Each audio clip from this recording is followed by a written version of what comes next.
What's going on, everybody? Welcome to another edition here of Set Bet Spike, powered by Game Plus Network, FTN Network, FTN Bets. Chris Meaney and the Eric Young here hanging out with you on this Thirsty Thursday. Welcome in. Thanks for taking the time to hang out with us. As we mentioned on Tuesday, we're going to continue to do some drafts here on Set Bet Spike. We participated in a standard half-point PPR, one quarterback, two flex, one defense. Not sure EY and I even drafted a defense, but there's a starting position dedicated to the defense position in that draft that we did not take part in. But we're going to do something a little bit different still over at Sleeper. Shout out to our friends over at Sleeper. Fantastic platform. Honestly, it's my favorite. Maybe the best. It's probably the best. I think it may be, man. Like, their updates are on point. Like, right away, you're getting, if you subscribe and you have the app and you have your notifications on, you may want to turn your notifications off in season when you have like 7 shares of Nick Chubb, because it's going to be Nick Chubb touchdown, and it's just going to drain your battery. But they're on point. You get player updates, like, for example, this morning right away, Jameson Williams left the Detroit Lions practice with a hamstring injury. He's done for the rest of the preseason.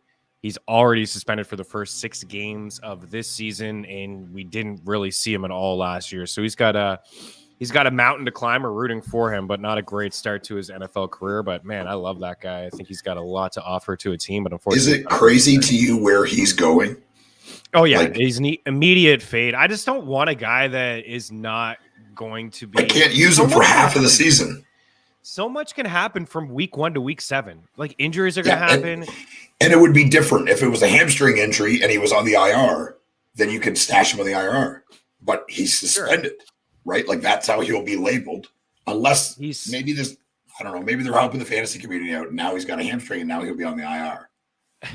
Yeah, I'm not sure how that's going to work. Yeah, I suggest having an IR spot actually on your squad. You should have a couple. Yeah, at least one. I don't know. At the very least one. Yeah, have one there, and then you can take some. Can draft some guys get hurt on there, but you drafted those players, and you should be able to hold on to them if they're hurt. Yeah, part of the game is making those tough decisions as well. And if you're going to stash somebody, you get penalized to stash them. Okay, but about Jameson Williams, it's tough, man. Like, so much can happen from week 1 to week 7. If you have an injury or two, like, that's probably the first guy you're going to drop. Maybe somebody in your league will just drop him. You can pick him up at some point in the first couple weeks as well. And what if he suffers a setback? Like, now he's hurt, but what if he's not ready to go week 6? Or what if he comes back week 6 and he's not in game shape, or week 7 and, then he suffers that setback, and it's like, oh my goodness, you took him roughly as wide receiver 45. You pass on a lot of interesting players at that position in the draft who will be playing football in the first 6 weeks. So I tend to, even DeAndre Hopkins last year, I knew when he would be back, he'd be great, but I just didn't want to deal with him for 6 weeks, like, without him. You know what I mean? Yeah. To me, it's just, he's going way too soon for a player that you can't use for 6 weeks. In best ball, it makes a little more sense because you don't have to worry about it. And the rosters are deeper. But I think at this point, maybe now if he gets shifted to the IR, maybe he is a value if you have IR slots in your league. Now maybe he's really worth it. So who knows?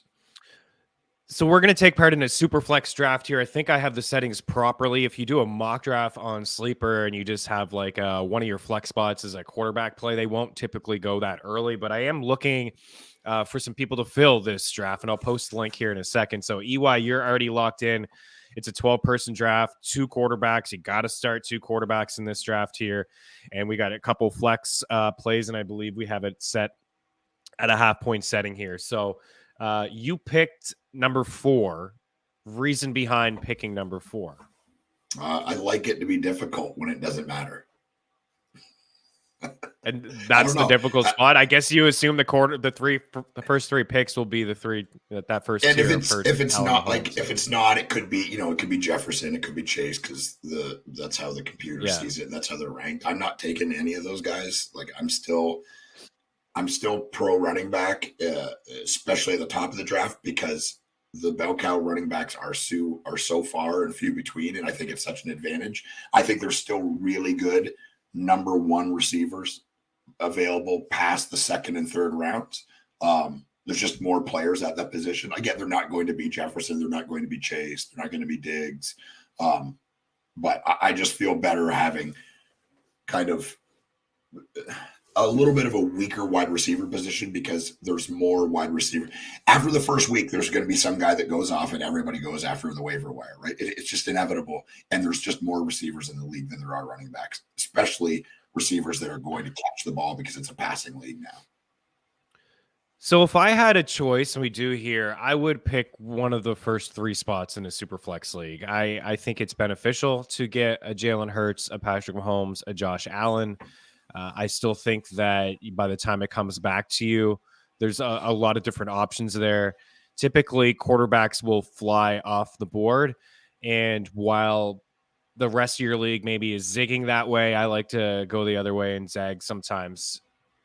But that's what I'm going to show you guys. So I'm not going to avoid the quarterback position altogether, but I have a feeling with this strategy I'm going to take place here, I'm going to show you what a team could look like if you do avoid it a little bit, maybe attack it, get one top 10, one top 12, avoid the position a little bit later on, maybe get a second and definitely get a second and a third later on. So, but again, if I had my preference, I would pick in the top three, get one of those guys and move on. We'll see how the draft board falls. I'm going to claim the 8 spot. You claim the 4 spot. Let's put the draft in here for people that are hanging out. If you guys want to partake again, jump on in. The link is there. Welcome in, guys. Happy Thursday to you. It is draft season for sure. So let's see if we can get this draft filled with a few of us in here and not as many computer people. But EY, we're getting a lot closer. Has anybody recently moved up your draft board or moved down your draft board? I guess Jamison Williams is one of those guys. But anybody here that you've drafted in since New York? It's been a couple weeks. Any other drafts that you've taken part in? Any other players that have moved up your draft board? I haven't partaken in any other drafts, but looking at my board, it's something that I kind of do every day in the morning or while we're doing the show or after the show. I see a piece of information and I'm like, man, that guy's got to go up, or man, I got to slide that guy down a little bit. Following the reports, like at this time of year, there's just so much news. You know, every time someone makes a catch, people freak out, right? Right now there's a video circulating of Trevor Lawrence whipping what looks like a 70-yard touchdown to Calvin Ridley, and nobody's around him. It's at practice, guys. Like, nobody's trying to hurt him. No one's tackling the quarterback. I'm not saying that that's not going to be a thing or couldn't be a thing. I like Calvin Ridley. And to be honest, it looks like the chemistry between those two is coming along very well. And I believe Calvin Ridley will be the number one receiver on that team. And I think it's going to be a pretty potent offense. So, I mean, he's a guy that I've definitely moved up.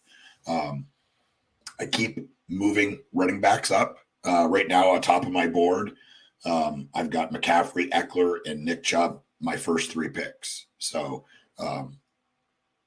even if I have the first pick, I'm not taking any of those receivers. I get that's the thing, but I think probably mostly because that's what consensus is, and I always kind of go the other way. Not trying to be rebellious. I'm just saying that the value, those 3 running backs are more valuable to me in any draft. And I don't think I play in a standard league anymore.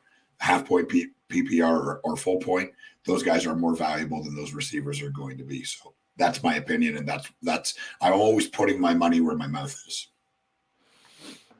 NBA Rig chimes in here. What's going on, good sir? Happy Thursday to you. Preseason muscle watch. Who has the best body from what you guys saw? It's always this time of the season, right? It's DK Metcalf, and it's probably not close.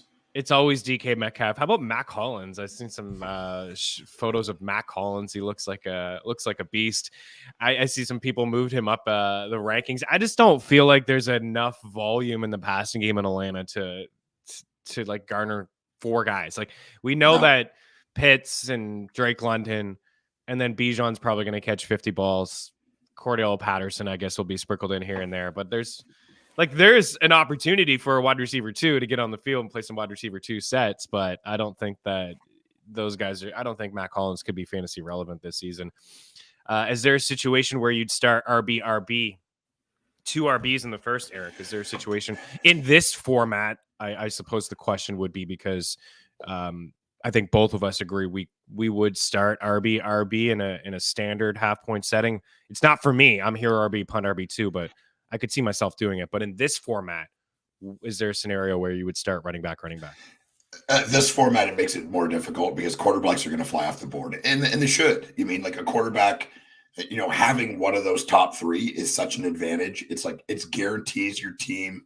I mean, to me, looking at it, like any one of those three guys, it's almost guaranteeing you 25 points every week.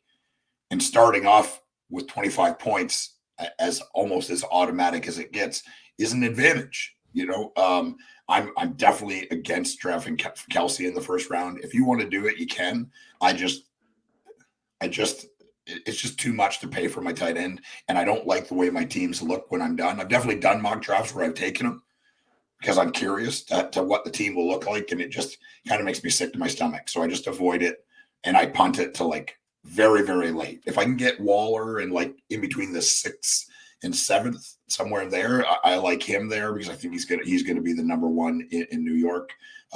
Bellinger was really, really good last year and pretty effective as a fantasy asset when he played. Daniel Jones likes throwing to him, and Waller's going to catch a ton of balls this year. But yeah, I mean, the truth is I got away from going into thinking about what I'm going to do a long time ago, because the reality is every draft is different. Like you play in leagues where, like someone's a Jets fan and they're going to take Aaron Rodgers in the 2nd round. Like, that exists still, like whether people want to believe it or not. Like me and you and the people in the industry, the quote unquote experts, we're in this bubble where we're going to be playing against everybody knows everything. And it's just not true. The flex draft, when it comes down to it, you get 12 players like that know everything about every player. It's luck. There is no skill at that point. It's literally what team gets injuries and what guy spends the right fab money at the right time. It's just luck. And in the end, I was lucky enough to win it one year.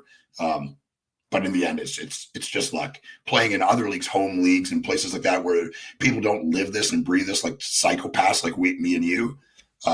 I guess we also get paid to know as well, which is nice. But the truth is like Bruce Lee said it best: be water. Just go with the flow and pay attention to who has what and how your team's coming together. I think it's important to have your starting roster set, right? Like if you have, if you got 2 wide receivers and 2 flexes, like you should have 3 good starting wide receivers. And then past that, like wait on massive upside to later in the draft, because that guy's not going to play. Like if you've got Cooper Kupp and you've got, I'm trying to think of somebody else that you would have. You took Cooper Kupp. You got Cooper Kupp, you got Devontae Adams, and you've got Brandon Ayuk. You don't need another starting receiver, right? Wait until later and take higher upsides guys like Alec Pierce or Nico Collins or someone late in the draft that can really hit. Because the reality is, after that, guys like Mike Williams and Drake London, players like that aren't going to start over those first 3 guys. So you got to really pay attention to what you have and what's left on the board. Yeah, this draft, I mean, this is pretty deep because, again, there's 2 quarterback positions here that you got to start. So I think even though we're going to get underway here pretty soon, we got 5 more spots. I just put the link in there again if you're just joining the show. Come mock with us if you want.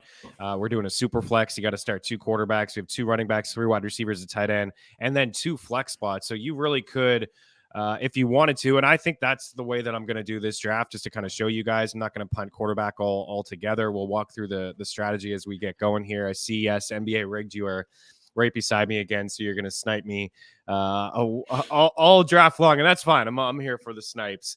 And then we have Show Stealer 1829. I might be able to snipe EY in the even number rounds. Probably not, though.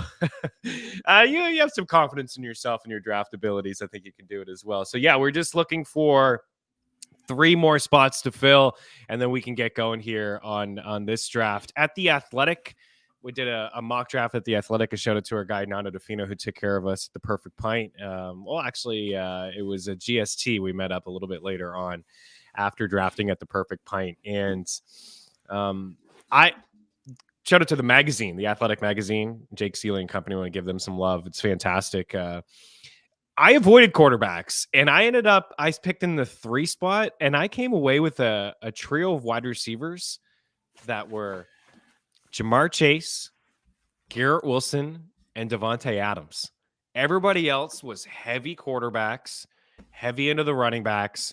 I had those 3 wide receivers, and I still ended up with a Geno Smith, a Derek Carr, and a Brock Purdy. I was pretty happy with those 3 quarterbacks. Now, I don't have the edge compared to everybody that started quarterback. You know, there was some really good quarterback starts in that draft, but nobody had the wide receivers that I had. Nobody had like the running back. So there's I don't know, kind of offsets. But we'll get into this and we'll see what we can make, because we'll just let those 3. I think we'll let the 3 computer mockers just draft. It's kind of stinks it's in the 1 and 2 spot, but I feel like this draft will still kind of stay true to maybe a home league with 12 people in it, and it being a super flex. Maybe we'll wait 1 more minute or 2. I see a bunch of other people that are popping in here into shout out to RotoWire. I got like a bunch of tabs, like 1,000 tabs. 50 tabs. I just clicked one of them. Yes. And I just clicked one of them. So I'm still alive in the draft. So that's good. One more. We'll let this go 1 or 2 more minutes here, guys. Fill this up if you can. And we'll get going here. We just have 3 more spots. So those that are here waiting we appreciate your patience. Question here. If you have to choose between 1 wide receiver or a wide receiver 1, Collins from a team like Houston and a wide receiver 2 like Brandon Cooks, what would you do? It's a good question, right? Because Brandon Cooks has the resume. He's on a better team in Dallas with a better quarterback in Dak Prescott. It's going to be a much better offense. It's a top-heavy NFC conference.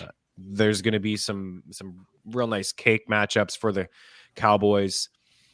I have Brandon Cooks ranked a couple spots ahead of Nico Collins. If you're asking me to choose between one of them, it's probably Collins as my wide receiver 1. I mean, I don't want any of these guys to be my wide receiver 1, but it's Collins for me. Even though the pedigree is there with Brandon Cooks, he's been a walking 1,000-yard wide receiver. But I will lean with the number 1 option I feel like is the number 1 option in Houston. I think that the targets will probably very similar. Maybe there's more touchdowns for Cooks, but this is a Houston team that's going to be playing from behind quite often. And although I like the prospect of John Mechie and Tank Dell, there really is an opportunity for Collins to fall into a ton of targets this year. And he had 36, I believe, in his last 4 or 5 games of last season when Brandon Cooks left. So I'm a believer in the talent. I think he's a 2nd-round pick, year 3 here. That's where I lean. What way do you go? It's a really good question, and it's tough. I think I have Brandon Cooks a couple spots ahead of Nico Collins as well. But I would say, looking at, like, it's the point that I brought up earlier. If I have my starting receivers already set up, I believe the upside for Nico Collins as possibly the number 1 has more upside. He could also bust too, because this number 1 could be Mechie or could be Dell or could be somebody we're not even talking about. Nobody knows what's going to go on in Houston. I believe that the rookie will start, but he, by all camp reports and the first preseason game, he looked awful. I mean, maybe the worst quarterback performance of the first week. And he's young, and there's lots of practice yet. There's lots of preseason games, and things can change. But the obviously advantage of the offense and the quarterback goes to Brandon Cooks, no doubt. Brandon Cooks' age scares me. Gallup scares me. Tony Pollard scares me. Like, I don't know if they're going to move as quickly because they have a different offensive coordinator now. So there's lots of questions. It would just depend on me if I'm going upside. and I already have my wide receiver position spent, like I said, I think I'll go Collins because I still believe in Nico Collins. I think he will be the one there. I think that he will outperform Brandon Cooks, but Brandon Cooks is definitely safer. Yeah. I think so. Okay, we're gonna get going here. We're 2 spots away, but that's all right. We'll let the computer roll with that. We're 20 minutes into the show, and we'll got to get going here on this SuperFlex draft. So let's start it. We'll let the computer kick us off, and if they start wide receiver, we're in for a wacky draft from Team 1, I think. But we'll see. Maybe they like our strategy of kind of avoiding a little bit. You're sure? Yeah, let's do it. Let's start this thing. Get rid of the sound. Jalen Hurts. Okay. So Team 2, you are on the clock. There's no time limit. Take your time, but let's not get too carried away here. Let's try to get this draft done here in the next 20-25 minutes, if at all possible. So no surprise here at the top of the draft. You're on the clock here, pick 4. This is kind of how we thought it should start. This is how the majority of Superflex draft starts in any particular order, with Jalen Hurts, Patrick Mahomes, Josh Allen. So you go CMC, then Justin Jefferson. So we're starting to see some of the value there, falling in touch with JJ at 5. Our guy Marty, shout out to Marty again, joining us here. Good sir. All the way on the East Coast, Jamar Chase there with pick 6. And then we have what I do believe is NBA rigged. Thinks he's going to snipe me here. I don't know. There's a lot of different ways to go. In the 8th spot, for me, I may even Lamar, Joe Burrow, Fields, like those guys are pretty interesting to me there, even though I said I would avoid the quarterback position. And I think I still will avoid the quarterback position for a little bit and see what quarterbacks I mean, it looks like you're doing that too. I wanted one of us to do that to see what kind of team we could show people. I do it often in 2 quarterback leagues. Yeah, I like to give myself a top 12 and then I avoid it, especially if the entire room is really just going heavy quarterback. Yeah. Okay, so I will go with Cooper Kupp here. On brand would be Nick Chubb. There's still like some good, like Burrow and Lamar and Fields here is pretty solid, but we'll roll with the wide receiver here in Cooper Kupp, and we'll keep going here. I'll let Chris decide on his favorite QB. I'm going to wait a little bit. I'm going to wait a little bit more. So I think that we got some maybe savvy owners in here. A lot of people are they're doing the same thing as what we're doing here. Because again, like a lot of super flex leagues, 2 quarterbacks, they'll fly off the board. You could see as many as 12 go in the first 2 rounds of drafts. Yeah. I think that's how it went at the flex. You mean when you're dealing with pros, the guy's quarterback was still flying off the board. And it's not wrong. I mean, not wrong at all. But for me, after those first 3, there's the next group for me is significantly behind those 3. And there's such a massive group of those guys that could end in anywhere from the 4 to the 15. There's 25 different quarterbacks that could end up in there. I mean, and pretending that we know, not a single person on earth thought Geno Smith was going to be, not Geno Smith's family thought he was going to be a top 12 quarterback last season. And there we were, right? Dude got paid. The reality is his track record says he's not a starting quarterback in the NFL. And last year had an unbelievable season. I think there is a possibility that he's better.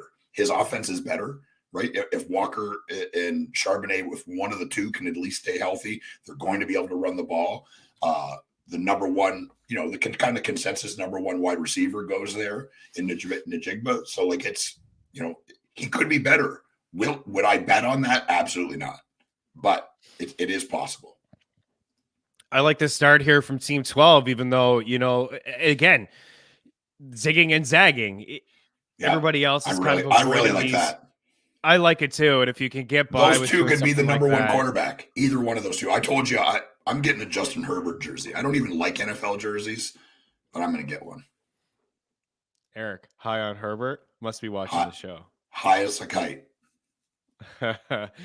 I get, if you could do something like that, get it done. I really like that. And especially with a majority of the people here in this draft in the first round avoiding the quarterbacks, like that's pretty good. That's a solid start. Lamar and Herbert, you're gonna have the best 1-2 punch at the quarterback position. in this draft. So well done there. I like that. I dig it. And that's, I guess, the beneficial of picking near the end. Maybe that will happen for you. Maybe like, I think typically it won't. But you could probably do you may be able to do like a Herbert or Lawrence at the end of the first, but a Lamar and Herbert there is real nice. George jumping in. You're too late, dude, to get into the draft. But I do see the sleeper live draft up at the top. Man, sexy. Thank you for that. We wanted to get you in so you could draft all the Bengals, but you're too late. And I'm on the clock, so I'll stop chatting. Nick Chubb goes before me. Bijan Robinson here is RB5. Wow.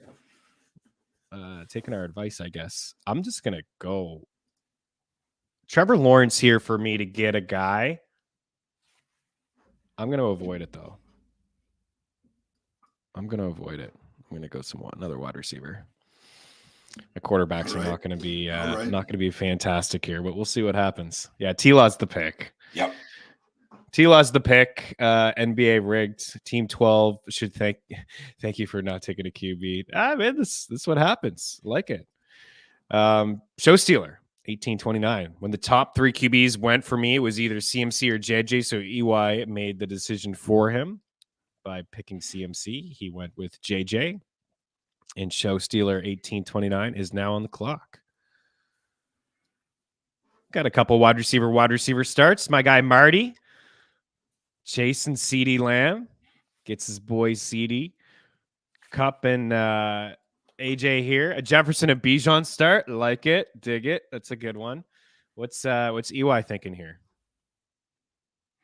Man, I really like the Lamar Herbert. Team 12.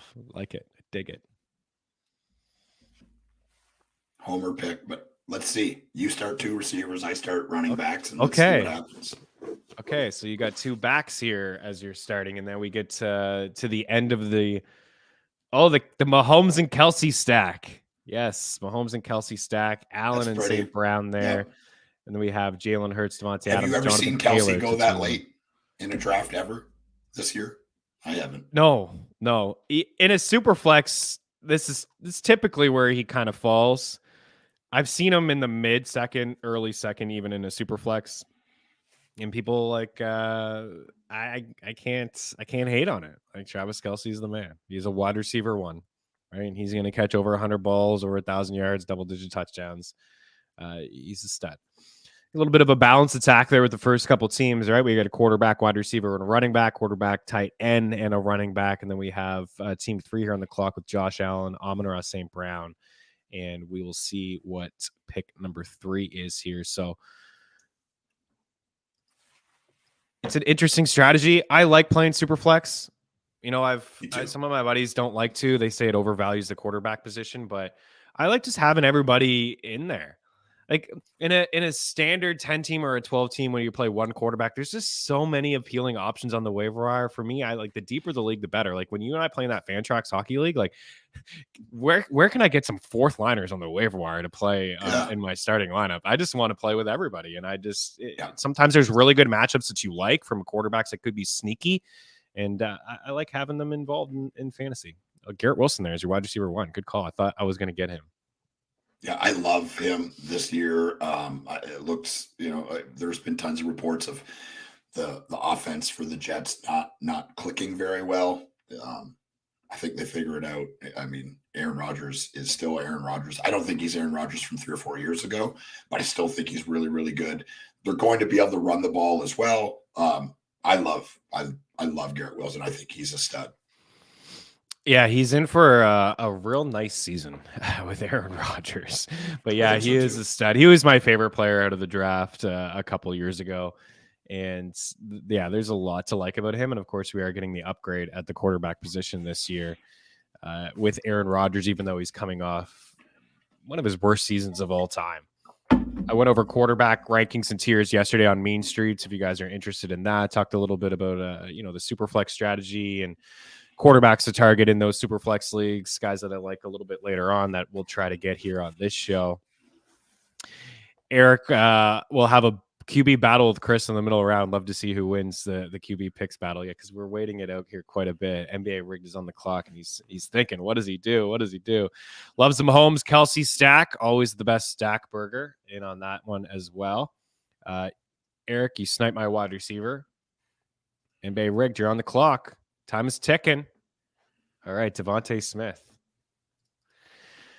All right, I'm just going to Deshaun Watson, Dak. I mean, these guys just don't really do it for me. My quarterbacks are obviously going to be pretty weak. Yours are too. There's a few people in here that are avoiding the quarterback position, so it'll be interesting. It'll be a battle. I wonder who will strike first. Who opens the floodgates? It's not going to be me. I mean, quarterbacks are going to go in between when I'm going to pick and now. How about this wide receiver trio for Marty and myself? Chase, Lamb, Olave, and I got Kupp, Brown, and Waddle. We'll see. The team may be hurt in other positions, but we'll see what kind of build we can do here. We got a couple different builds. We got a balanced approach. You got you with 2 RBs and a wide receiver. We got the Brat Pack with 2 running backs and a wide receiver. We got 2 wide receiver starts. We got a couple other balanced attacks here, and then at the end with King's Jersey Duck, with the Lamar and Herbert stack or start is real nice there. Everybody was hoping to get Garrett Wilson. All right. I guess if you really want this guy, you're going to have to get him. Like if you're picking at the end of the first, I think between 9 and 12, if you're at 9, you may just have to get him. He may not fall back. I've seen him fall back into like 2.5 or 2.4 in that range. But I think if you want a guy and not early on, I don't know if there's much difference. Is there a big difference in that tier, in your opinion? Like the CD, for me, the tier is CD Lamb, Diggs, AJ, Devontae Adams, Amon-Ra, Garrett Wilson. Is there one that really jumps out with those 5 wide receivers, in your opinion? I think I like CD Lamb out of all those guys. Again, reports in camp is he's catching everything. I feel him and Prescott have always had a pretty good connection. But I think this year, like, he's going to be the red zone guy. No Dalton Schultz anymore. They don't have Zeke to pound it. And I think that they're going to throw the ball quite a bit this year. So I like CD Lamb there. But I mean, it's really with those guys, it's a dart throw. It's just, what's your preference? My preference out of that group, I think, would be CD Lamb. But I mean, this is I'm just going to my rankings. I have AJ ranked ahead of Garrett. Again, they're in the same tier for me. I think CD Lamb will have, the difference, I guess, Amon-Ra is the guy that's going to get a ton of catches, a ton of targets. He's not like a big play guy. AJ Brown's not going to get the same type of catch, like targets. He'll probably be behind Diggs in targets and CD Lamb in targets. But I mean, big catchability for AJ Brown, touchdowns, all those things. Like, he's out of all those players in that tier, he's much higher in terms of like ADOT, average depth of target, yards per reception. He's just an explosive player, and it's a good offense. We're splitting hairs. I think that I have AJ a couple spots ahead of him. We haven't projected for a few more fantasy points too than Garrett Wilson. Okay, we are into the 4th round here. We see the Lamar Herbert team went with 2 wide receivers in DK and Keenan Allen. So still got 2 really solid wide receivers. Maybe some high-end 2s, low-end 1s there. Joe Burrow, Stephon Diggs, Andrews, and Higgins. Pretty good start there. So team 11, team 12 with no backs. We got 3 running backs with a quarterback in Justin Fields here. Interesting start there with Saquon, Fields, Dobbins, and Najee Harris. So soaking up some of the running back value there in the 3rd and the 4th round. Najee, Najee's a good pick here. And into the 4th, Najee's moved up to number 10 in my rankings with all the question marks at the running back position. We got Chubb, Tyreek Hill, Dak Prescott, and then TJ Hawkinson goes here. And then I am on the clock. Man, I could go another wide receiver. If I could rewind the draft, I would have taken Trevor Lawrence, and then I go Calvin Ridley here. That's a fun little stack to have. Still quarterbacks. Deshaun Watson is there. That's not a bad option at that point. I still don't really like this tier of running backs. Tight end. It's really difficult to go like 4 wide receivers in a row. Oh my goodness, that's tough. I'll take a quarterback here, get myself a top 10 guy. I'll go Deshaun. I feel like by the time it comes back to me, I think we'll see 4 quarterbacks gone off the board. Are you thinking quarterback here coming up? Can't share your secret. I mean, it would depend on which ones go in between. Like I'm looking at, the ones available to Cousins, Daniel Jones.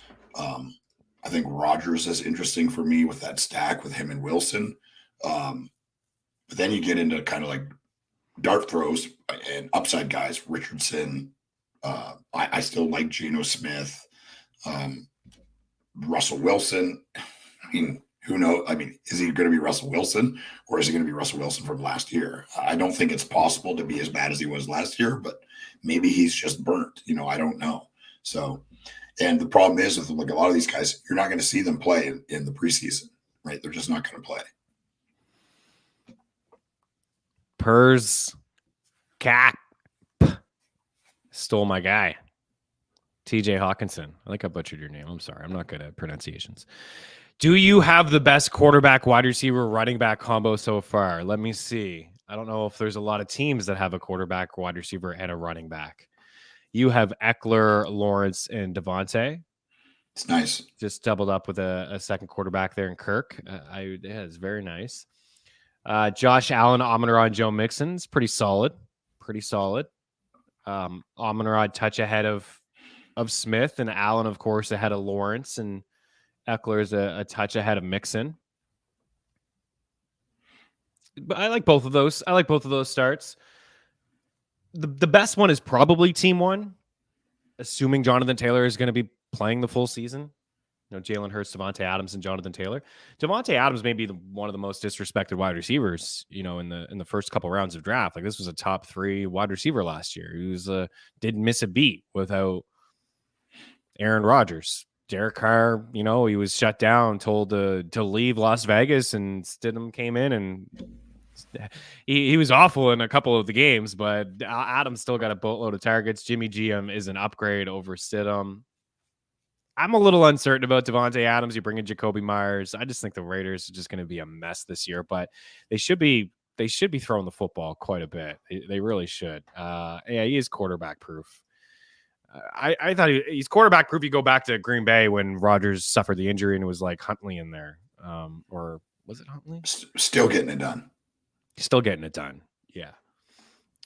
Okay, so I went quarterbacks are Jones. going. You went Daniel Jones. So we've seen a run like I kind of expected.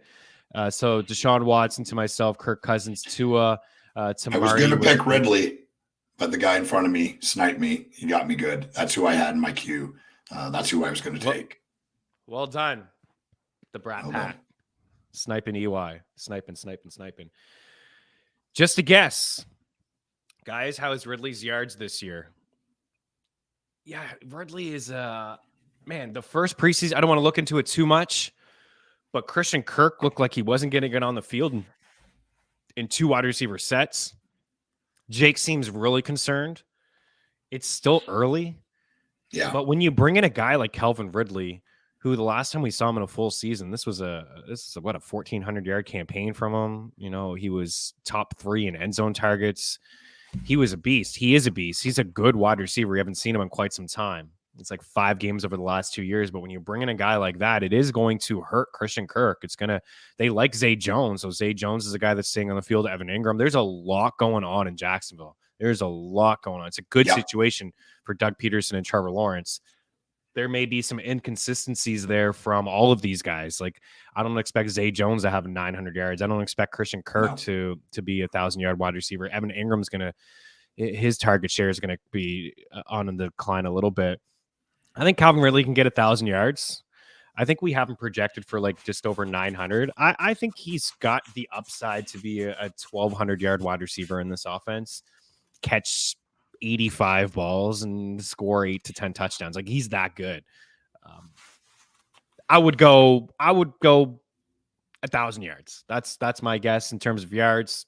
1,000. I think his prop is like 950, something like that. I'd lean to the over there. So the quarterbacks are going. Look at this. Look at you guys.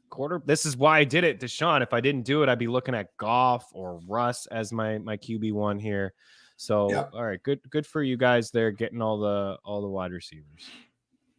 I'm still going to, or all the quarterbacks. I'm still going to wait it out here at running back, I think. See what kind of backs I can get. Ooh. Still some nice wide receivers as my 4 potentially. Tight end. We could go Kittle. You did snipe me on ETN. I do like ETN as a pick here. Don't mind him being my RB1 in a super flex here. I'm gonna go with Kittle. I'm gonna get a tight end. My running backs are just gonna be atrocious.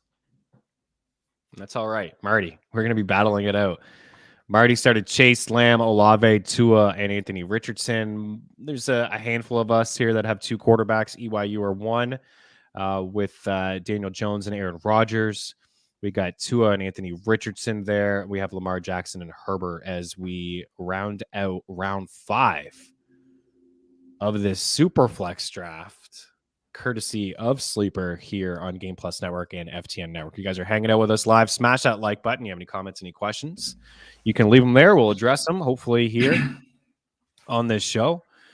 What do we got? I have a bet with my friend. He says Ridley's not going to make 1,000 yards. So you're on the 1,000-yard train there. I think it's going to be pretty close, but I think you're going to get that bet.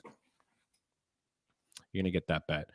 I knew it. QB Rush, last 10 picks. Yes. Henry Gibson in the house. Ramondre or Najee? I do have Najee 2 spots ahead of Ramondre with the recent news that Zeke is now a member of the New England Patriots. I'm not like everybody else. Zeke is completely washed. I don't think that he's completely washed. I think that he is still a really good running back in terms of a goal line back, a short yardage back, pass protection. I think all those things are very important. And what we do know about New England over the years is they like to use multiple backs. And I would love to see Ramondre as a bell cow back, man. I really would. I mean, he's good enough. He showed us last year that he could do it, but he also did slow down a touch. So I would lean Najee there. Do you have a preference between either? I think I think Tuesday is because of the news with Zeke going there. I do not think Zeke is going to be a bell cow anyway, but I mean, the only thing left that he's very good at still is goal line and short yardage. I think Stevenson proved over the last couple of years that it's not really his thing. Like the year before, I want to say he had a ton. I don't remember the numbers because it was 2 years ago, but he had a ton of red zone carries, but didn't produce very well. I still think that he will have the most touches in the backfield, but the reality is these are 2 different worlds, right? New England Patriots use 3 or 4 different backs, and you never know who's going to do what. And the Pittsburgh Steelers and Tomlin, they use 1. He's done that every year that he's been a coach. It doesn't matter how good the backup is. You know, everyone's talking about Jaylen Warren, and I like taking him later because if Najee Harris gets hurt, he could be a number 1 running back. I think he may be a better athlete than Najee Harris. But the truth is Najee Harris is the guy there. That's what Tomlin's decided, and that's what he's going to do. That's who he trusts. You're not wrong. He does have a history of just riding one guy. I mean, obviously Le'Veon It's never been another way. D'Angelo Williams was a top 5 running back one year when Bell was out. It was just heavy him. Yeah, it's never been another way, and Warren is good. And, you know, he was great down the stretch of the season catching some passes. I thought Najee was good down the season stretch of last season too. He's never missed any time. He had battled through a Lisfranc injury to start the season. He's a great pass catching back. So I lean Najee, Henry, but I still think Ramondre is a good pick. And if Ramondre is going to fall, like where did Ramondre go here in this draft? Ramondre. Okay, like that's a good pick there. Yeah, really good. In the 5th, what is that? 1, 2, 3, 4, 5, 6, 7, 8, 9, 10, 11, 12, 13, 14, RB 15. You know, after Breece Hall, I like him more than Aaron Jones. I like him more than Jahmyr Gibbs. Like Ramondre was top 5 in targets and catches last year at the running back position. I think maybe 4th in targets and 3rd in catches. He was 2nd on his own team in targets. he may just finish second on his own team in targets again this season behind Juju Smith-Schuster. Like Tyquan Thornton, I like his upside, but early indication doesn't feel like he's only going to get on this field in 3 wide receiver sets. You got multiple tight ends going on there. You got Devontae Parker. So I still like Ramondre. I am on the clock. Thank you for that. I still like Ramondre overall, but getting sniped here. I was actually going to go another wide receiver, but I'm not. I got to get a running back in my life probably. Let's see.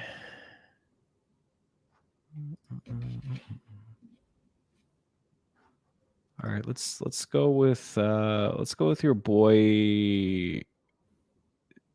Let's go with Cam Akers.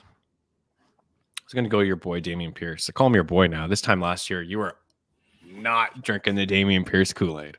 Well, he was a rookie. 2, the Texans were undoubtedly going to be rotten, and they had never been able to run the ball. I mean, the truth is he proved that he proved both. 1, he was going way too early. I mean, when he was going in the 8th and 9th round, like, okay, cool. But I mean, at one point he was going in the 4th round, right? Like, I mean, he got way too pushed up. It was a pretty good value, probably decently, because he played really well, and it'll all depend on the quarterback play. Like, it's Bryce Young right there, and right, or am I? Yeah, where? Young. Sorry, no, CJ Stroud. CJ Stroud. Bryce Young is in Carolina.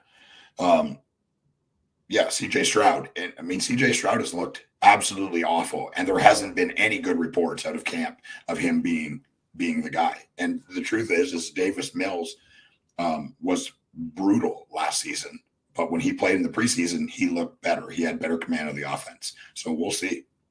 On the clock, good sir. I am on the clock. AFC East is quite exciting now. It is, man. Like, the AFC East was always New England. And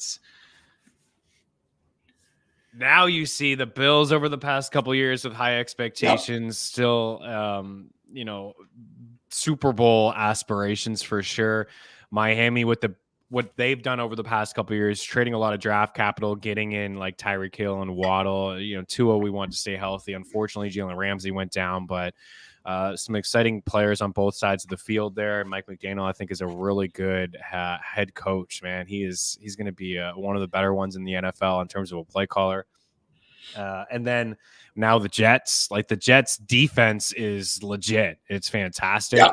And now they've added Aaron Rodgers. They have a helpful wide receiver in Garrett Wilson and a good 1-2 punch out of the backfield. And New England is clearly the fourth best team there, but you can't count out Bill Belichick. They had the number 1 fantasy defense last season, believe it or not. So they still have some players on defense. Yeah, offensively, they're not going to be able to keep up with the teams inside the division or the teams inside a loaded AFC conference, but you can't count out Bill Belichick. I mean, I could see a 500 squad. I could see a 500. I guess it wouldn't be 500 anymore with the 17 games, but I could see an 8-9 season. I wouldn't be shocked if New England went that way. All right, so we're gonna keep going here. We'll go a few more rounds here live on FTN Network. We'll try to finish this up if we could pick it up. That would be great. I know that's on me. I've been rambling when I'm on the clock, but here's how the 6th round started.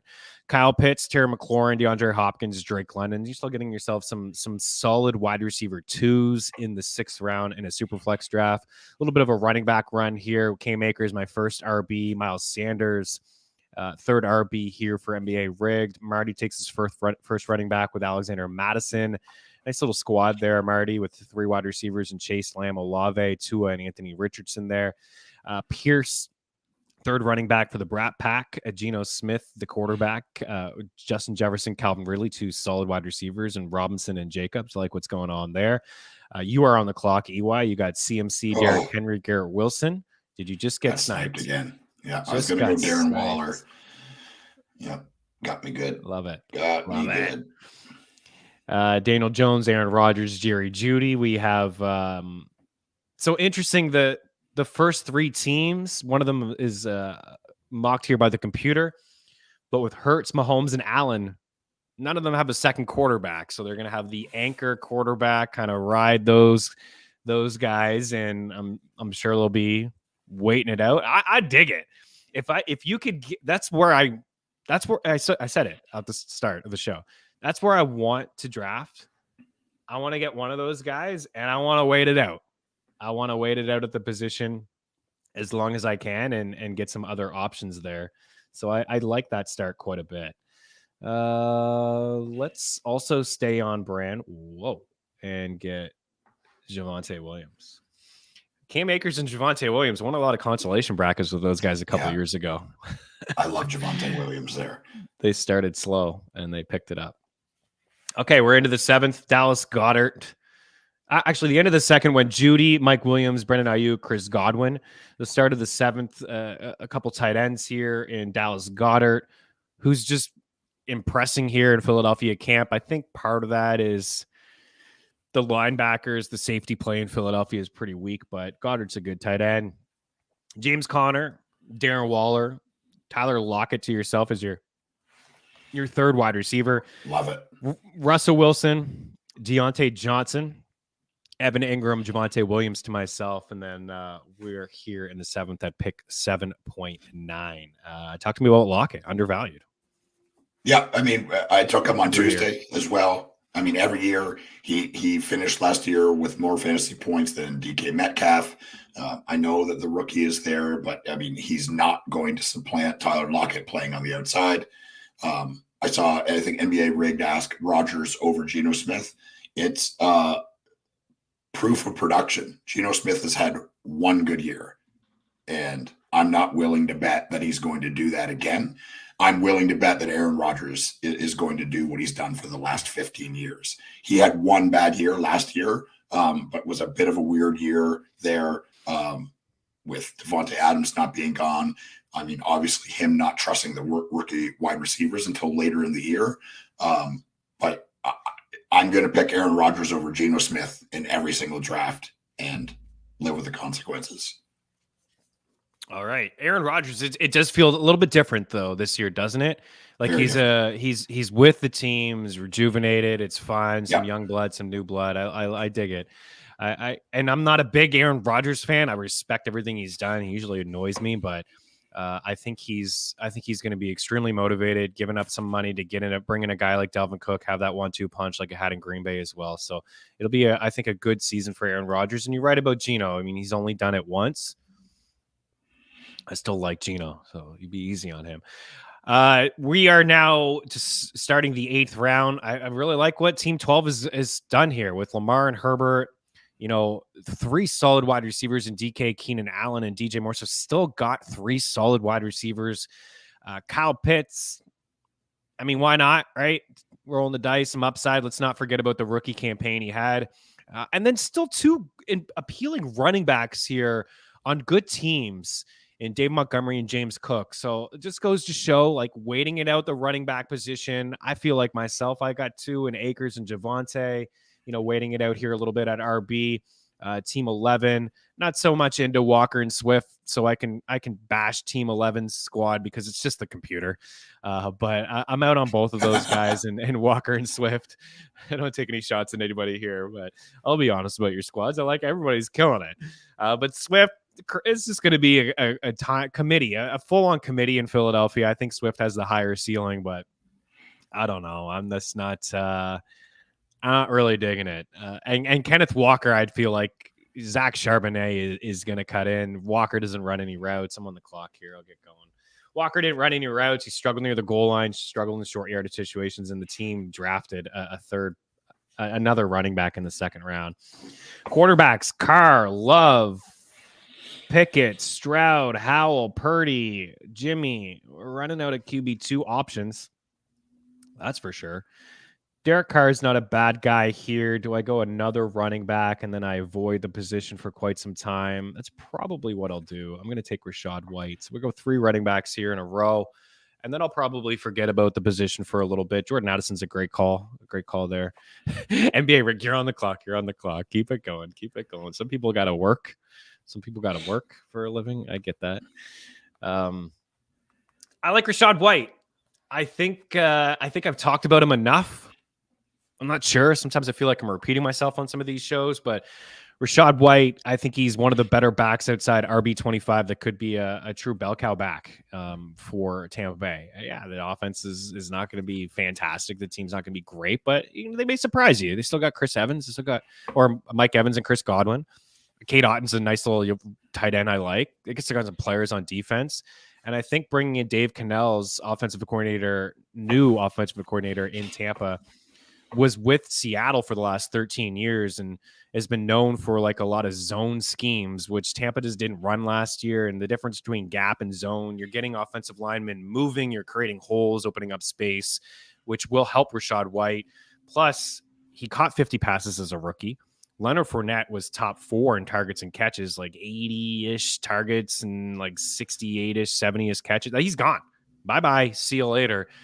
And Canals has really talked up Rachaad White. I don't think it's just coach speak. He said he's a true bell cow back. That's how we view him. We want to get him the ball in space. We want to get him the ball in space in different ways.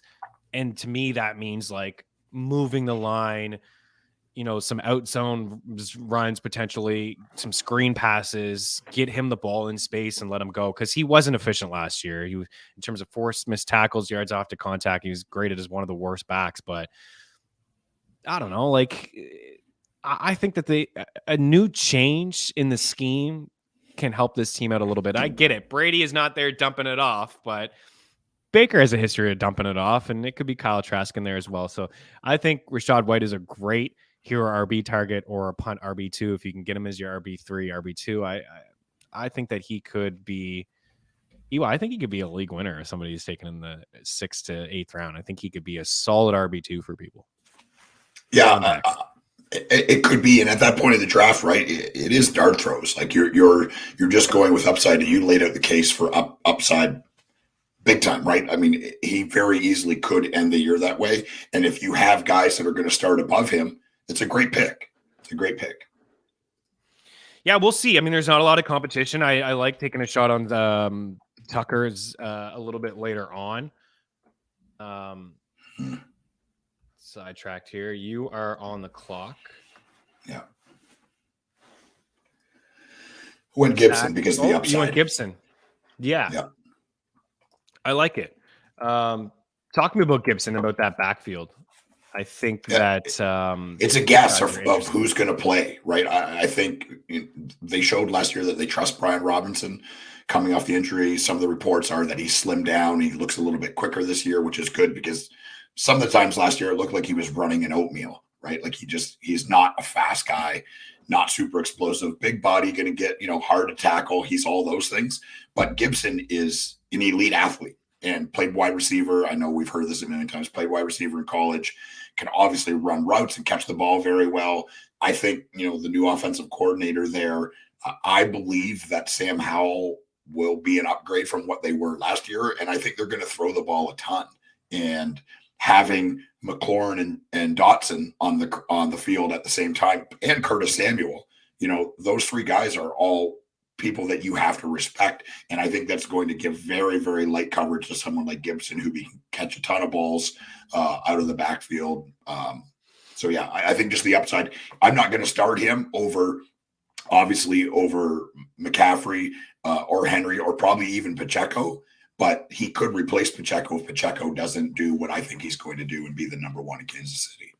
Yeah, let's be honest. We have 2 flex spots too. But yeah, Gibson, right. I mean, J.D. McKissick caught a lot of balls back-to-back years. Crushed. I think it was, I want to say it was like 70-ish catches. He was just right there with Alvin Kamara one year, who I think had 81. And now J.D. McKissick isn't on the squad, and Gibson was a wide receiver in college, converted running back. And this didn't, I don't know, I know Ron Rivera took some shots at him as he wanted to be a more north-south runner. And, he had like a little bit of a stutter at his step. And I think they got somebody to be a first and second down back and a goal line back in Brian Robinson, but Antonio Gibson's going to be involved. He's going to catch a lot of passes. You're right. This team is going to be one of the worst teams offensively. I don't know about offensively. probably offensively, like middle of the pack. Defense still has some players, but I think this is probably a bottom 5, bottom 6 team, and they will be playing from behind. And that does benefit Gibson in 2-minute drills, playing from behind. I'm sure he'll be involved in some red zone packages as well. And I love the Pacheco pick. You think he's going to be the lead? I think he's going to be the lead. Yep. From week 10 to week 18, he was RB 17.5 point setting. He averaged 14 carries and 70 rushing yards. He only caught 3 passes in his first 10 games, but he caught 10 passes in his last 7 games. And in the playoffs, he caught 6 passes, 5 in 1 game in the AFC Conference Championship game against the Chiefs. He just is now more familiar with the playbook. It was a 7th round rookie last year, had to pass certain guys on the, CEH, other guys on the depth chart.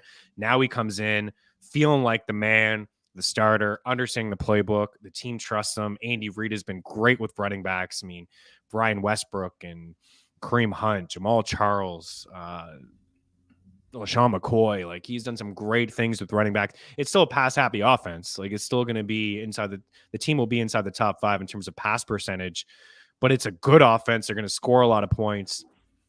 And even if they don't throw a run a lot in the red zone, when they do, it will be Pacheco. I really like Pacheco as well. Pacheco, Javonte Williams, Rashad White, Khalil Herbert, Cook, James, Montgomery. These are guys that I really like for the hero RB strategy and punt RB2.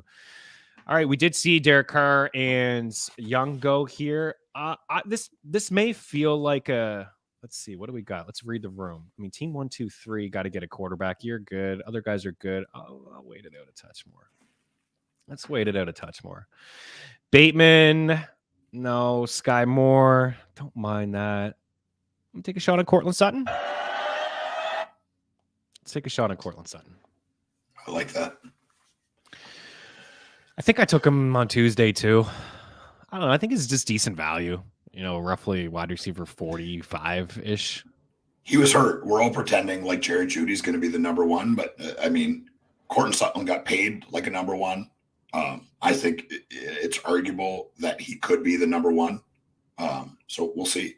We'll see.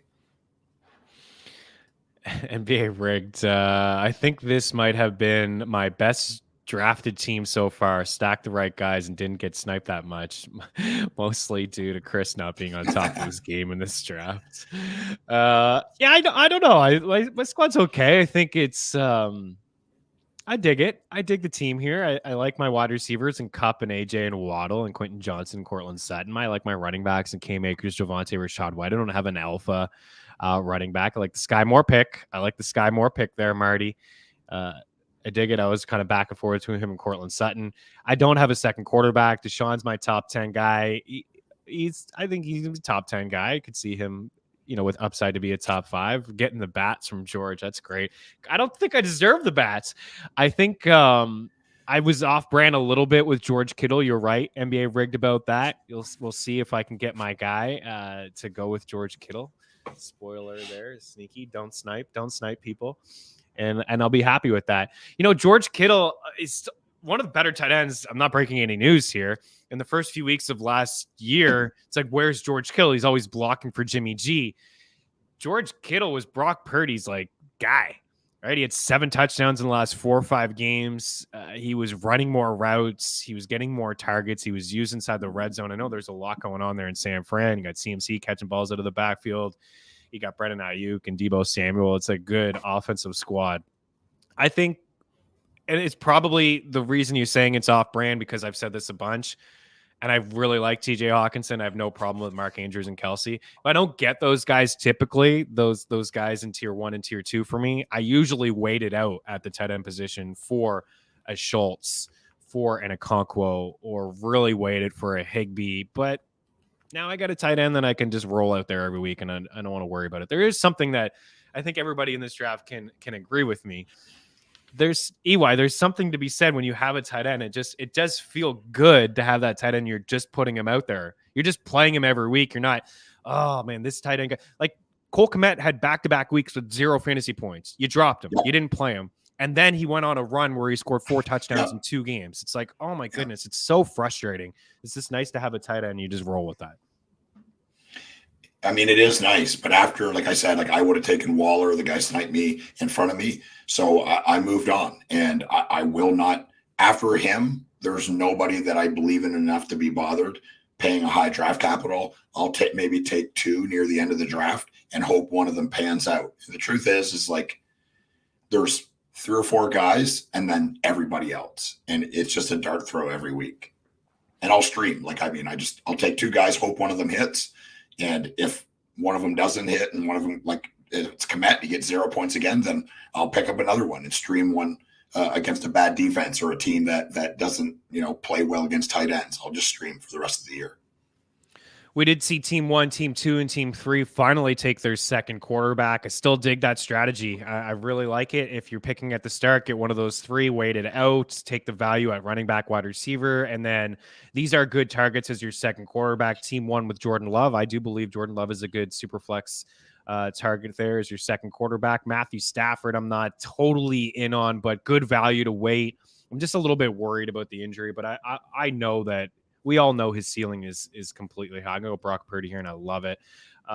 So Stafford with Mahomes, there's clearly a high ceiling there for Matthew Stafford. Bolstered the offensive line, came in last year hurt. You hope that he can stay healthy. I get it. But you got your anchor there, Mahomes, if it doesn't work out. Josh Allen, I love Sam Howell. I think Sam Howell is going to impress some people. You talked about earlier. He's going to be the guy there, not Jacoby Brissett. It was just one game, 18 fantasy points against the Cowboys, but the Cowboys were playing for something at the time. They were rolling out their whole squad. Sam Howell's got some weapons there. I love Jahan Dotson, Terry McLaurin. We talked about Gibson out of the backfield. Curtis Samuel is team from playing from behind. So finally took their quarterbacks, waited it out as long as they could, and got a second quarterback here in round 10 and round 11. We got 4 wide receivers in a row: Odell Beckham Jr., Rashad Bateman, Nico Collins, Kadarius Toney. Love the Collins pick there. You have been Team Beckham over Bateman. It'll be interesting to see how that offense flows this year with Todd Mucken there. Ran 11 personnel fewer than any team in the NFL last year, and they ran it a bunch in their first preseason game. It's going to be it's not going to be the old school Ravens run the clock, rely on the defense, kick field goals with Tucker. It's going to be let's see Lamar. Let's see it, dude. You got a wide receiver room here. Let's see what you can do. Kadarius Toney there, a little bit of a Kadarius Toney and Jameson Williams there. NBA rigged. I don't know, like those guys. All injury team. I don't know how I feel about that. Is your wide receiver 2 is a rookie in Addison who's dealing with a concussion at the moment. Brandon Cooks, wide receiver 3, Jameson Williams and Kadarius Toney. I mean, if it was a best ball format, it might be all right for you, but I don't know. I think those guys they may frustrate you a little bit. I'm all for shooting for upside with those guys, but have some solid floor wide receivers potentially. You don't want to have all high upside guys, but I'm not taking any shots at you. You know what you're doing there. We are now coming into round 12. I think Jerick McKinnon is a really good late round target there that I like. He's still going to be involved, even though we talked up Pacheco. He's still going to catch passes out of the backfield. 9 receiving touchdowns. He may not be able to do something like that, but it's a good target there. Because I didn't love Walker and Swift, and I'm not crazy about Penny. Team 11's just, we could take shots at Team 11 here. This is a computer. 2 Philly backs. You don't want to do that. You don't want to do Penny and Swift. I don't think. I get it. It's a good team, but are you going to be? Oh, this week I'll start Swift. This week I'll start Penny. Will I start both? Both haven't been able to show us that they can stay healthy, so a little bit of a risk there. Tyler Boyd, good pick, underrated wide receiver, I believe. I see the Lazard question here. We'll get to this one. What if, let's say, A-Rod's Lazard connection works better than Garrett Wilson? Jake Seeley will tell you that. It may. Jake Seeley will tell you that maybe Allen Lazard is his guy. Allen Lazard did finish first in red zone targets a couple years ago in the Packers squad with Devontae Adams fully healthy. Could be his guy. Could be his guy in third down situations. Could be his guy inside the red zone. EY wouldn't be shocked if Allen Lazard, he's not going to have the same type of volume or catches, but he could fall into 8 touchdowns, and that wouldn't surprise me at all. He could. Look at it. Garrett Wilson is a superstar player. I believe that. And I believe if you can win Offensive Rookie of the Year playing with a quarterback play that he had to play with, there's no way you can look at Aaron Rodgers, even at his age and coming off not a good season, that you think that this is somehow a worse passing offense for the Jets. I mean, you just can't. They're going to be able to run the ball. They've got 3 or 4 really good backs. They're going to have to move on from somebody, right? I think it's probably going to be Michael Carter, which sucks because I like him. But Wilson will be the one. Will Lazard catch some passes and be a red zone option? Yes. I mean, he's a big dude. Rodgers trusts him in the red zone. Wilson is not a tall wide receiver, right? He's not like a big body. But he's a superstar. I think he's a top 10 wide receiver in the league. I got sniped by James Dokes with Zeke. I still think Zeke's a good target in this range. I do. I got him roughly RB40. I get it. People think he's toast. He's not efficient running the rock, but Eric, I just think he's going to have like 8 touchdowns. He's like a flex player. You put him in. Could fall into a couple touchdowns. If anything happened to Ramondre, he'll be a workhorse. He'll be a 20 touch back. He may not be super efficient. Maybe he's like 22 touches for like 80 yards, maybe a touchdown, a couple catches. But I think here, like for this team with Chubb, got the anchor running back and Chubb, Cook, upside there, Brian Robinson and Zeke as goal line backs there. You could do worse. You really could do worse as like your 4th running back with Zeke. Red zone vulture, right? That's what it is. Welcome in, Brucey. Zeke will have double-digit touchdowns. Pat's O-line and red zone vulture there. Yeah. With Zeke and Cook, let's go. Yeah. Dalvin is interesting too. Like, how do you think that backfield plays out this year? Is it heavy Dalvin Cook to start?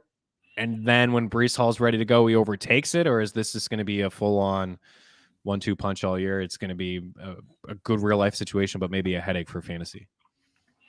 Yeah, I mean, it's going to be probably a headache for fantasy. I think, like I said on Tuesday, the Abaconda, or however you say his name, I'm still struggling with that one. I still think he's best suited for this offense. I think Breece Hall is the best running back, but he's hurt, right? Like he destroyed his leg, and him being back at practice is all well and good. But the reality is they don't sign Dalvin Cook if they think Breece Hall is going to be ready in week 1. It's just not something that they do, right? I'm not talking about the money. You shouldn't worry about the money because the salary cap is made up and fake. You're on the clock. Yeah. Dulcich for me. I still love him. Maybe. But for me, it's going to be a dart throw. And I think Michael Carter is a really good running back too. So, I mean, they've got 4, not to mention, Zay Knight, Bam Knight, or whatever you want to call him from last year, ran the ball pretty well. And any running back that could run the ball well in that offense was doing the heavy lifting because they did not respect the pass at all, right? They're running into 8-man boxes every single time. So Breece Hall later in the year, I think, will be a superstar. I think he's a really, really good running back with the just next level physical attributes. But I think early on, it'll be Dalvin Cook. Tolbert's a good back in the day. Yeah, he was a goal line back there for Carolina, getting all those touchdowns. It's a risk. I don't think it's that huge of a risk. I mean, at that point in the draft, here in 7.9, I think it's pretty solid. Okay, I'm up. Gainwell snipe. Marty, you know what's going on. You could definitely draft for us, Marty. Look at this squad he's got. Chase, Lamb, Olave, Tua, Richardson. You got Madison, AJ, Jamal, Gainwell. You got Sky Moore, Nico Collins. Yeah, I dig it. You got some nice stuff going on there. When's the last time Cook played a full season? Injury prone guy. I mean, I don't know if he's actually ever played a full season. Maybe last year was the first year for him. He's going to miss some time, but maybe he stays fresh now. You know what I mean? Like he doesn't have to touch the ball 20 times. Maybe it's just, a full-on timeshare between both of these guys, ride the hot hand at moments. Yeah, maybe he misses a game or two. It's possible that you have a guy like Breece, but the ceiling in that offense is pretty high. I think he does deserve to go in around Javonte Williams, Alvin Kamara. I think it's fair, right? Cam Akers or James Conner is a really an undervalued running back as your RB3. I know it's a bad offense, but he's he's going to touch the ball a ton. He says some issues staying healthy, but he should catch 50+ passes. He may just lead the team in catches and targets when it's all said and done. I didn't score a lot of points, but there's something to be said about him staying on the field, and there's not a lot of competition behind him here. We're just about finished. We are going to wrap up here in a few moments. You guys can stay on and finish the draft. We'll try to get through 2 more rounds here. We'll leave defense for the last round for all you guys. So we've gone a little long. You guys have hung out with us, so we do appreciate that as well. Here on Game Plus Network, we are just wrapping up round 13 of a SuperFlex draft. 2 quarterbacks over at Sleeper. I highly recommend doing a bunch of mock drafts, having a couple different builds, and away you go. I don't believe this is risky at all, actually. Purdy as my QB2. I just don't know how he's not starting all year, unless he really, really struggles. But I've seen enough from him. I know he's not going to be as good. 6 regular season games, 2 passing touchdowns in all of them. 6-0. Almost went to the Super Bowl. They're not starting Trey Lance. Has anybody seen Trey Lance in camp? Dude is not even the number 2 quarterback on his squad at the moment. It is Sam Darnold. So I like the play calling ability of Kyle Shanahan. He puts his quarterbacks in situations to succeed, and all of the options on offense. Yeah, the offensive line I have a couple issues with. I mean, you go back all the injuries that San Fran has had to their quarterbacks, Trey Lance included, and Jimmy G and Nick Mullins had to come in, and Brock Purdy suffered injury. I am concerned a little bit about the offensive line, but Brock Purdy is the guy. He deserves to be the guy. He showed me enough. I think he's a top 20 quarterback for me, and I think he's a really good target in SuperFlex leagues. And if you didn't want him to be your second, you can go another route here if you wanted. I could have been a bit more aggressive here in getting Derek Carr as my second quarterback, and then a Brock Purdy as my third, and then I have 3 guys. But in this situation, I like the depth of my squad, where if I don't start Brock Purdy one week, or if he has an injury, I'm kind of screwed. I don't have a third quarterback. It's like say the same thing for a lot of teams here. But I like the depth where I can maybe play somebody else. But in this situation, I guess we are rolling with 2 quarterbacks, QB. You can't play a running back or a wide receiver in that spot. Most SuperFlex leagues, and I do like leaving that open, the SuperFlex, to have that flex spot. Maybe you can put a running back or a wide receiver in there, but we wanted to do it this way so that the computers will actually draft a quarterback, and it will fall. It will actually look like a true SuperFlex league. But now I'm not worried about Purdy. I really, I'm not. Do you have any concerns that this guy could lose his job, EY? Right now, no. I did read a thing. He's thrown a ton of interceptions at camp. I mean, I guess that means you could look at it 2 ways. One, at least he's trying. The other is that he threw 10 interceptions. And the other is like the defense is good in San Fran. That's the other part is also that, and has been good, right? And I'm with you. Like, look, it's not like with Sam Howell, we're saying we think he's going to be good. We saw 1 game, but I think with a full training camp and with who people thought he was when he was coming out of college, I think Sam Howell's going to be pretty good. I don't know if I'm willing to bet on that, but that's a gut feeling. Brock Purdy showed me that he's good. He played 9 games, like won a playoff game. Like, he's cool as a cucumber. The quarterback position in San Francisco is a facilitator. That's it. It's drop back 3 steps, get the ball out of your hand quick, don't get tackled for a loss, and get the ball to guys that do stuff after the catch. Deebo Samuel, Brandon Ayuk, George Kittle, Christian McCaffrey might be 4 of the top yards after catch guys in the league, right? Like, this is the offense that they want, and that's what he is. He's not going to whip it down the field, and Brandon Ayuk isn't going to catch 12 touchdowns for 50 and 60 yards at a time. It's a yards after catch team, and that's how they've been since Shanahan. It's obviously very effective, and that's the kind of quarterback Brock Purdy is. So I still like him as the number 2. I think I often in 2 quarterback leagues I try to get 3 just in case, because guys get hurt, and the Purdy as your 2 could be seen as a gamble. But I mean, if you're confident in it, and I think I would be too, not as confident as having somebody else, but I think you could do way worse as the number 2 in Brock Purdy. He's shown me enough. like you said. There was a little bit of a stall. I had to force a pick. We're gonna round up this draft and we're gonna get out of here. Got CJ Stroud as my third QB there. So we'll finish up this part. I think I'll have to pick for a couple people who have bounced. We do appreciate you guys taking the time here to hang out with us as long as you have. We will force a pick for my guy Marty, and we'll give him Jalen Warren. And we'll finish this out. We'll recap here. Yeah, maybe we can do a super flex with Sealy. We can do something maybe on All in Football with Lauren Carpenter or myself.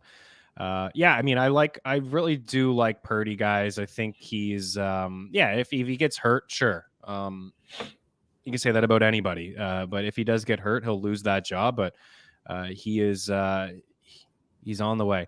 Any concern that former top 3 pick Sam Darnold takes over in San Fran? I don't think so. I really don't. I think the only way is if Purdy gets hurt.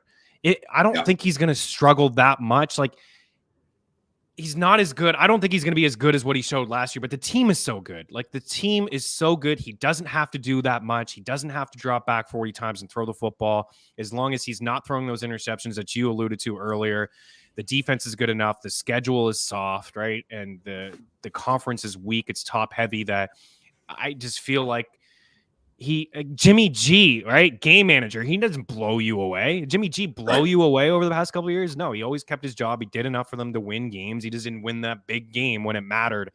But I don't believe that Sam Darnold will come in and take the job.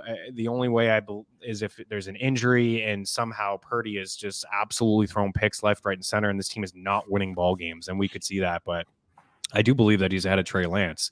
There's no question about that. All right, guys, we're going to get out of here. Last pick here, a little bit of, did Mechie go? Did you guys snipe John Mechie from me? Yeah, nice. Joey with the snipe. Alec Pierce, there's a couple different options there. We're going Alec Pierce, another little wide receiver. So, EY, on the way out, we'll roll through your team quickly here. You CMC, Henry, Garrett Wilson, Daniel Jones, Aaron Rodgers, back-to-back quarterbacks there in round 4 and 5. Judy and Lockett, Pacheco and Gibson, JSN, Odell Beckham Jr. We got, actually, that's Juju Smith-Schuster, Damian Harris, Greg Dulcich, Hayden Hurst, and Isaiah Hodgins. What do you think of the squad? I love it. Yeah, I love it. This is definitely a team that I would be very confident with. If I'm in a super flex, this is often what my teams look like. Sometimes I stay away from Daniel Jones. Sometimes I think confidence goes a long way in the NFL, and I think the new coaching staff there gave him that.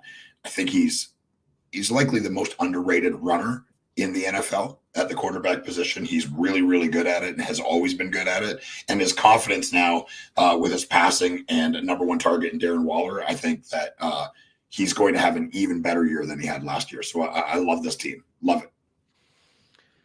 For myself, we started with 3 wide receivers, Cooper Kupp, A.J. Brown, Jalen Waddle. We got into Deshaun Watson in the 4th round as the QB1. A little off-brand here with George Kittle, but I got my guy Brock Purdy a little bit later on. I think that's going to be another strong duo this year.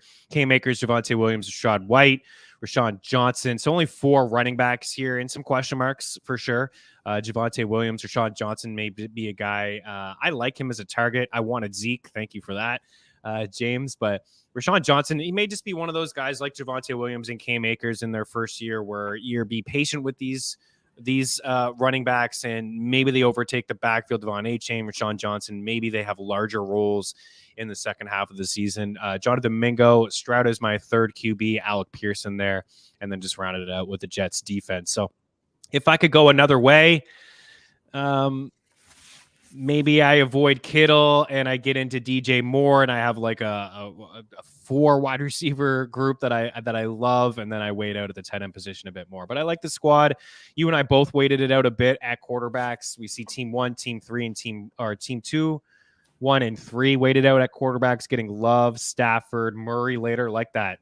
Good insurance there, right? I mean, Stafford stays healthy till Murray comes in. I like that build with those 3 quarterbacks there. Well done.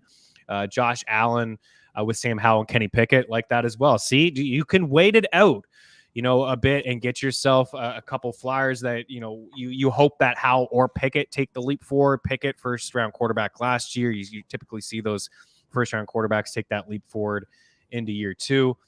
You got yourself 2 guys and one in Rodgers that you think could be a top 10.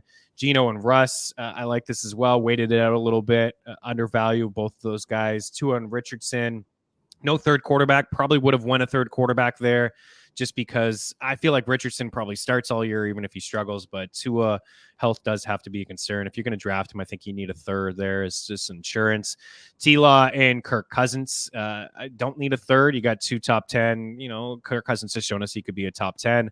Watson, Purdy, and CJ Stroud there to myself. Dak and Goff with Ritter at the end. We got Fields and Carr, like those 2. Burrow and Young here for the computer. Not bad. Didn't like the running backs in the squad. And, of course, the best 1-2 punch at the quarterback position is Team 12. King Jersey Duck with Lamar and Herbert. No need to take a third quarterback there. Still ended up with some good wide receivers in DK, Keenan Allen, DJ Moore, Kyle Pitts, some good running back, in Montgomery and Cook and A-Chain. You don't have an alpha back, but when you don't take a running back until round 7, that's what you're going to be left with. But if Montgomery can fill the Jamal Williams role from last year, led the NFL in rushing touchdowns and red zone rushing attempts, then you got yourself somebody solid there. And Cook, A-Chain could fall into something a little bit deeper into the season. Algier handcuffed there to Bijan. Doesn't have Bijan, but don't handcuff your own back. Someone that has some Bijan. We know Algier can handle the full workload there. Kendra Miller, same sort of deal. And Deuce Vaughn, nice little pick there towards the end of the draft. And got Kincaid super late.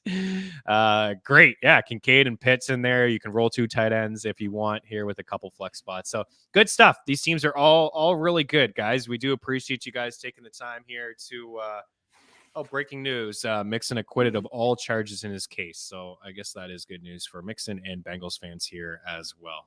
Appreciate you guys taking the time. Went a little long. You guys hung out with us for the majority of it. Hopefully you get something from this. Rankings, all the articles, content over at ftnfantasy.com. Promo code Meaney.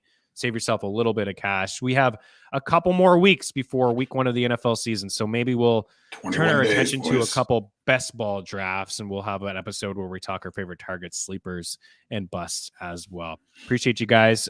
We will talk to you soon. You're hanging out. Smash that like button. Have a good one. Cheers.